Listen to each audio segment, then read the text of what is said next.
My name is Anil Kumar Kadar Sethi, and this video is regarding the internal functionality of the web application. So last time మనం ఈ web application building గురించి మాట్లాడుకున్నాం.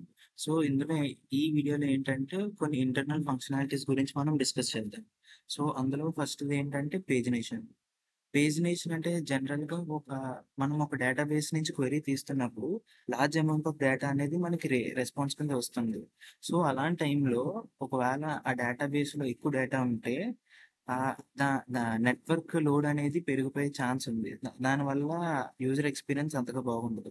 So అలాంటి టైంలో మనం pagination apply చేయడం వల్ల large data అనేది స్మాలర్ చంక్స్‌లోకి మార్చుకుంటాం. సో ఆ స్మాలర్ చంక్స్ డేటాని ఎట్ ఎ అంటే లైక్ ఎప్పుడు కావాలంటే అప్పుడు ఎట్ ఎ టైమ్ మనం ఆహ్, దాన్ని అప్పుడు వాడుకోవడానికి ఐడియా వస్తుంది. సో, ఇక్కడ మనం పేజినేషన్ అనేది ఇక్కడ ఇలా అప్లై చేసాం. సో, ఈ డేటా సెట్‌లో అక్రాస్ 29,000 ఇన్‌స్టాన్సెస్ అంటే రికార్డ్స్ ఉన్నాయి. సో, అవన్నీ ఒకేసారి ఎట్ ఎ టైమ్ వాటిని క్వెరీ చేసి ఇక్కడ ప్రెజెంట్ చేయడానికి కష్టమవుతుంది కాబట్టి, వీటిని పేజినేషన్ యూజ్ చేసుకొని సింపుల్‌గా ఎ ఆహ్, లార్జ్ డేటా సెట్‌ని మనం స్మాలర్ చంక్స్‌లోకి మార్చుకున్నాం. సో, ఇంటర్నల్ కోడ్‌లోకొచ్చి మాట్లాడేసరికి ఇక్కడ మనం పేజినేషన్ ఎఫెక్ట్‌కి ఫంక్షన్ అనేది రాసాం.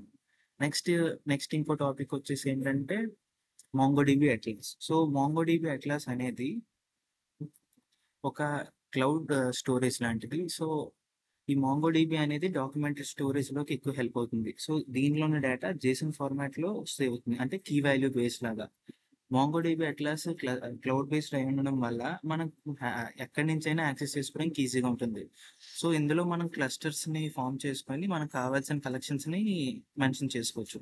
దానివల్ల ఏంటంటే సింపుల్‌గా మనం మనకు కావాల్సిన కలెక్షన్‌ని యాక్సెస్ చేసుకోవచ్చు. అలాగే మనకి మొంగోడిబి కాంపస్ ఉంది. అది ఏంటంటే లైక్ లోకల్‌గాన, రిమోట్‌గా వర్క్ చేసుకోవడానికి అది హెల్ప్ అవుతుంది. ఇది అంటే ఇది జేసన్ ఫార్మాట్‌లో స్టోర్ అయ్యేది. నెక్స్ట్ ఇంకోటి ఎస్‌క్యూఎల్‌లో సేవ్ చేసుకోవడం కూడా మనకు డేటాబేస్ ఉంది. అది ఆహ్, దాని సూపర్ బేస్ అన్నమాట. సో, సూపర్ బేస్ అనేది సింపుల్‌గా ఇక్కడ మనం ఒక ప్రాజెక్ట్ క్రియేట్ చేసుకొని దాని నుంచి నెక్స్ట్ వర్కింగ్ అనేది స్టార్ట్ చేసుకోవచ్చు. సూపర్ బేస్ ఏంటంటే ఒక ఫైర్ బేస్‌కి ఆల్టర్‌నేటివ్ లాంటిదిది. సో, ఇందులో ఏంటంటే టోటల్‌గా ఎస్‌క్యూఎల్ బేస్డ్ ఆహ్, ఉంటుంది ఇందులో. అండ్ పోస్ట్‌గ్రీ ఎక్స్‌క్యూఎల్ బేస్ చేసుకొని ఇక్కడ సూపర్ బేస్ అనేది వర్క్ అవుతుంది. ఇదేంటంటే లైక్ ఫైర్ బేస్‌లో లేని కొన్ని ఫంక్షనాలిటీస్ దీంట్లో ఎక్సెస్‌గా ఉంటాయి. ఇందులో ఏంటంటే లైక్ మనకు కావాల్సిన ఆడిట్ లాగ్స్ గాని, సెక్యూరిటీ గాని ఇవన్నీ మనం యాక్సెస్ చేసుకోవచ్చు ఈజీగా. మనం రెగ్యులర్ అప్డేట్స్‌ని ఇందులో ఈజీగా చెక్ చేసుకుంటూ ఉండొచ్చు. అండ్ ఇంకోటి ఏంటంటే మనకి మొంగోడిబిలో ఏంటంటే ట్రిగ్గర్స్ అనేవి ఇన్‌బిల్ట్‌లో ఉండుంటాయి. సో, ఎక్స్‌ప్లిసిట్‌గా మనం మళ్ళీ దానికి ప్రోగ్రామ్ రాయక్కర్లేదు. నెక్స్ట్ ఒక అప్లికేషన్ కన్సిడర్ చేసినప్పుడు దానికంటూ చాలా మటుకు ఈవెంట్స్ ఉంటాయి. ఈవెంట్స్ అంటే జనరల్‌గా ఒక యాక్షన్ అంటే. అంటే ఇప్పుడు ఇప్పుడు ఈ అప్లై ఫిల్టర్ గాని, వ్యూ డీటెయిల్స్ గాని, నెక్స్ట్ అనే గాని, ఇక్కడ సెర్చ్ ఎక్సెట్రా ఇవన్నీ ఈవెంట్స్. ఈవెంట్స్ అనేది just an action. And event handlers అనేవి ఈ ఈవెంట్‌ని ఎలా హ్యాండిల్ చేయాలి? వాటి తాలూకా ప్రాసెస్‌ని ఎలా ఫంక్షన్ చేయాలనేది ఈవెంట్ హ్యాండ్లర్స్ వర్క్ అవుతుండుంటాయి. సో, ఒక ఈవెంట్ హ్యాండ్లర్స్ గురించి చూసుకుందాం ఇందులో. హ్మ్. ఇక్కడ ఇమేజ్ సెర్చ్ ఇవన్నీ ఉన్నాయి కదా! అవన్నీ ఒక టైప్ ఆఫ్ ఈవెంట్ హ్యాండ్లర్ అండి. లైక్ ఎలా అంటే, ఒక మనం ఎప్పుడైతే ఇమేజ్‌ని అప్‌లోడ్ చేస్తామో, ఇమేజ్‌ని అప్‌లోడ్ చేసిన తర్వాత దాని తాలూకు ఇమేజ్ ఇందులోకొచ్చి అది ప్రాసెస్ అయిన ఇమేజ్‌కి మనం ఒక రిజల్ట్ లైక్ ఏ క్లాస్‌కి సంబంధించిందో అది ప్రెడిక్ట్ చేసి దాన్ని మళ్ళీ మనం అక్కడ మనకి యూఐలో మళ్ళీ రెస్పాన్స్ ఇవ్వాలి. సో, ఇక్కడంతా ఈ ఇమేజ్ సెర్చ్ అనేది మొత్తం హ్యాండిల్ చేస్తుంది. అంటే ఇమేజ్ రావడం దగ్గర నుంచి దాని రిజల్ట్ ప్రెడిక్ట్ చేసి మళ్ళీ అక్కడికి పంపించే వరకు మొత్తం అంతా ఇది హ్యాండిల్ చేస్తుంది. Next event loop. Event loop అంటే ఒక అప్లికేషన్ రన్ అవుతున్న టైంలో ఇక్కడ మనకి యాప్ డాట్ రన్ ఉంది కదా! సో, ఈవెంట్ లూప్ అనేది కంటిన్యూయస్‌గా అది అప్లికేషన్ ఒకసారి ఆహ్, స్టార్ట్ అయిన తర్వాత కంటిన్యూయస్‌గా మానిటర్ చేస్తూ ఉంటుంది. ఇంకేమైనా ఎక్స్‌ట్రా లైక్ ఈవెంట్స్ వస్తున్నాయా? ఏం చేయాలి? నెక్స్ట్ రెస్పాన్సెస్ ఏంటి? యాక్షన్స్ ఏంటి? ఎక్సెట్రా అనేవనేది ఈవెంట్ లూప్ అనేది హ్యాండిల్ చేస్తుంది. ఈ అప్లికేషన్ ఆల్రెడీ మనకి డిప్లాయ్ అయిపోయింది కాబట్టి రెండర్‌లో మనం యాక్చువల్‌గా ఇక్కడ చూడొచ్చు. ఈవెంట్ లూప్‌లో ఈ యాక్షన్స్ ఏమవుతున్నాయో అవన్నీని. సో, ఈవెంట్ లూప్ ఏం చేస్తుందంటే ఒక సమ్ లైక్ ఆహ్, ఒక 2 ఈవెంట్స్ వచ్చాయనుకోండి ఒకేసారి. మల్టిపుల్ రిక్వెస్ట్‌లు వచ్చినప్పుడు ఆ రిక్వెస్ట్‌ని ఇగ్నోర్ చేయకుండా, బ్లాక్ చేయకుండా ఒకదాని తర్వాత ఒకటి కంటిన్యూయస్‌గా ప్రాసెస్ అయ్యే విధంగా మనకు చెక్ చేస్తుంది. దీనివల్ల ఏంటంటే ఏ రిక్వెస్ట్‌ని మనం ఇగ్నోర్ చేయక్కర్లేదు. అన్ని రిక్వెస్ట్‌ని ఈజీగా యాక్సెప్ట్ చేసే విధంగా ఉంటుంది.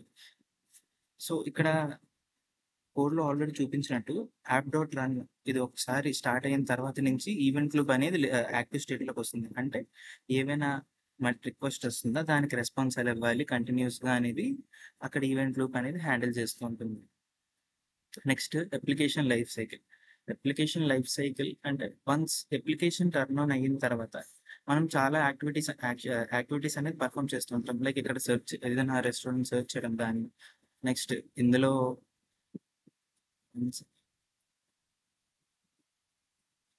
లైక్ ఇక్కడ కంట్రీస్‌ని సెర్చ్ చేయడం గానీ, క్యూసిన్స్‌ని సెర్చ్ చేయడం గానీ ఎక్సెట్రా. ఇప్పుడు ఈ పేజ్‌లో అయితే ఆహ్, దాన్నేమంటారు ఇమేజ్‌ని అప్‌లోడ్ చేసి ఆ దాని తాలూకు రిలేటెడ్ రెస్టారెంట్స్ సెర్చ్ చేయడం గానీ, లేదంటే లొకేషన్ వైస్ చెక్ చేయడం గానీ, ఇవన్నీ చేస్తూ ఉంటాం సెవరల్ యాక్టివిటీస్ అనేవి.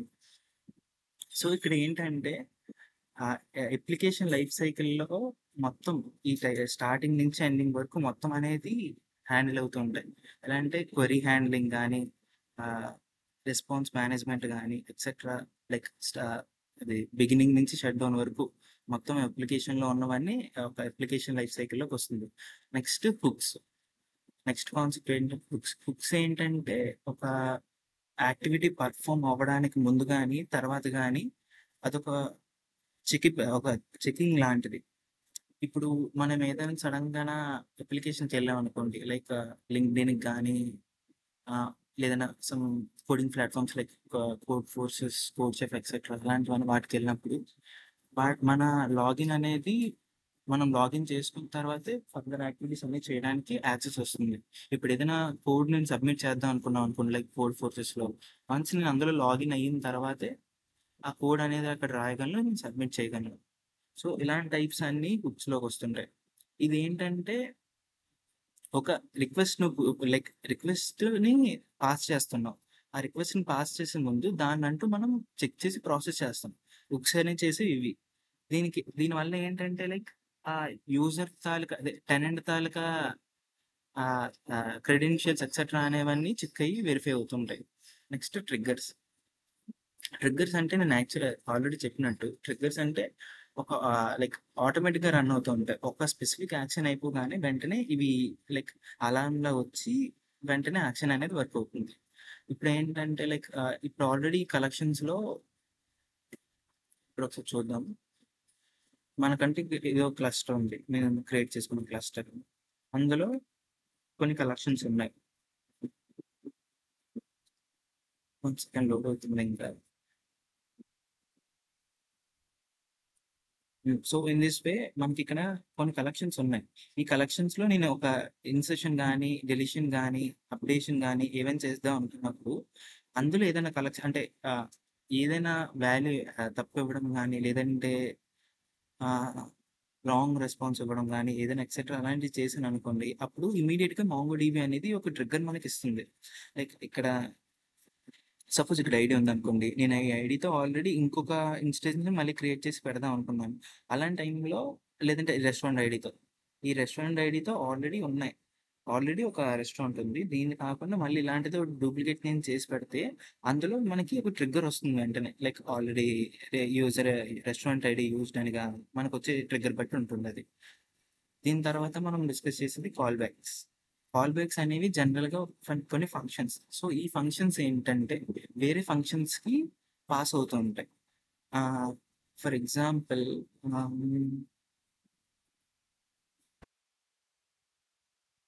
ఇక్కడ మనం చూసినట్టయితే ఇమేజ్ వచ్చిన తర్వాత మోడల్ ఫస్ట్ ఆ ఇమేజ్ తాలూకా అరేని ప్రిడిక్ట్ చేస్తుంది. ఆ ప్రిడిక్షన్స్‌ని మళ్ళీ డీకోడ్ చేసి, ఆ ప్రిడిక్షన్స్ తాలూకా రిజల్ట్‌ని మనం డీకోడెడ్ ప్రిడిక్షన్స్‌లోకొస్తుంది.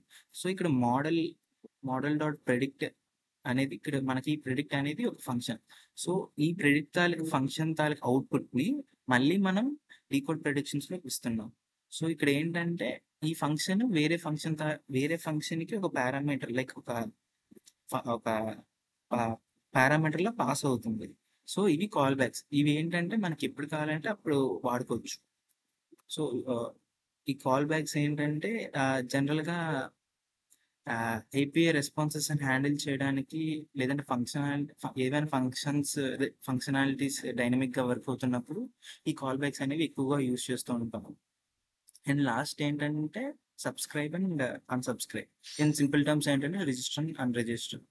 అంటే ఇప్పుడు రిజిస్టర్ అంటే సపోజ్ ఒక ఈవెంట్స్ ఉన్నాయి. ఆ ఈవెంట్ వర్క్ అవుతున్నప్పుడు ఆహ్, ఆ ఈవెంట్ తాలూకి ఆహ్, కొన్ని యాక్షన్స్‌ని వాటినికి అసైన్ చేస్తూ ఉంటాం. అంటే లైక్ మనం on click, of click etcetera అది ఆన్ క్లిక్ అలాంటివి వాడుతూ ఉంటాం కదా! ఆన్ క్లిక్ ఏంటంటే బటన్ నొక్కగానే సమ్ యాక్షన్ అనేది పెర్ఫార్మ్ అవ్వాలి. ఆ యాక్షన్ అయిపోయిన తర్వాత అది వెంటనే రిమూవ్ అయిపోవాలి ఎక్సెట్రా అలాంటివన్నీ. సో, ఇందులో ఏంటంటే నేనిప్పుడు అప్‌లోడ్స్ అని ఉన్నది కదా! ఇక్కడ. ఈ అప్‌లోడ్స్‌లో ఏంటంటే ఇమేజ్ ఎప్పుడైతే అక్కడ మనం అప్‌లోడ్ చేస్తామో ఈ అప్‌లోడ్స్‌లోకొచ్చి సేవ్ అవుతుంది. వన్స్ ఇక్కడ ప్రాసెసింగ్ అయిపోగానే ఇందులోంచి వెంటనే ఆ ఫైల్ అనేది ఆ ఇమేజ్ అనేది రిమూవ్ అయిపోతుంది. చిన్న ఎగ్జాంపుల్ లాంటిది. సో, ఇదేంటంటే లైక్ మనకి డైనమిక్ ఈవెంట్ మేనేజ్‌మెంట్ ఈవెంట్ మేనేజ్‌మెంట్‌కి ఇది హెల్ప్ అవుతుంటుంది. ఇంకోటేంటంటే వన్స్ మనం ఇప్పుడు ఇమేజెస్ అలానే కంటిన్యూయస్‌గా యాడ్ చేస్తూనే ఉన్నాయి అప్‌లోడ్స్‌లో. వన్స్ అప్పుడేంటంటే అన్ని ఇమేజెస్ దీంట్లో యాడ్ చేయడం వల్ల at at point of time మనకేంటంటే ఇది చాలా బల్క్ అయిపోతుంది. కానీ అవన్నీ అవసరం లేదు మనకి. ఎందుకంటే అప్పటికప్పుడు మనం ఆ రిజల్ట్స్‌ని ప్రిడిక్ట్ చేసేసి దాన్ని వాడేసి వదిలేద్దాం అనుకుంటున్నాం. సో, అలాంటి టైంలో ఈ మెమరీని మనం ఫ్రీ అప్ చేయాలి. సో, అలాంటి టైంలో ఈ అన్‌సబ్‌స్క్రైబ్ అనేది వాడుతూ ఉంటాం. ఇంకా సింపుల్ టర్మ్స్‌లో చెప్పాలంటే లైక్ ఒక యూట్యూబ్‌లో మనం ఏదో వీడియో చూసాం. మనకు ఆ ఛానెల్ బాగా ఇంపార్టెంట్ అనుకున్నప్పుడు సబ్స్క్రైబ్ చేస్తాము. వన్స్ దాని అవసరం అయిపోయిన తర్వాత ఎవ్రీథింగ్ ఈజ్ సెటిల్ దాన్ని అన్‌సబ్స్క్రైబ్ చేసేస్తూ ఉంటాం. సో, ఈ టైప్‌లో మనం వాడుతూ ఉంటాం. సో, ఇది టోటల్ వైండ్ అప్ ఇది ఈ మొత్తం అప్లికేషన్ గురించి ఇదొక ఫంక్షనాలిటీ వీడియో ఇది. సో, ఇది ఆల్రెడీ దీన్ని డిప్లాయ్ చేసేసాము రెండర్‌లో. ఒకవేళ మీకు ఇంట్రెస్ట్ ఉండుంటే ఈ యూఆర్ఎల్‌లో మీరు చెక్ చేసుకోవచ్చు. Thank you.